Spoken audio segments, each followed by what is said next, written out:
মোটামুটি half ready হয়ে আমরা চলে গিয়েছিলাম আমাদের যেখানে প্রোগ্রাম হবে।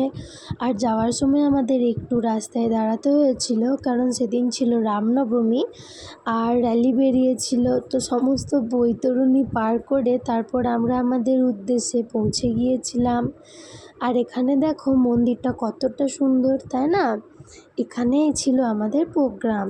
আর ওখানে পৌঁছে গিয়ে আমার যা যা মেকআপ লুকের জিনিস বাকি ছিল সেগুলো কমপ্লিট করে নিলাম। তো হ্যাঁ, এটাই আমার ফাইনাল লুক। তো তারপরে প্রোগ্রাম তো বেশ ভালোই হয়েছিল।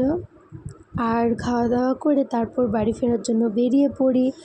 আর পরের দিনই রয়েছে আরও একটা প্রোগ্রাম। তো আমি তো ভীষণ টায়ার্ড ছিলাম, কিন্তু তারপরেও আমরা কতটা আনন্দ করতে করতে এসেছি তোমরাই দেখে নাও।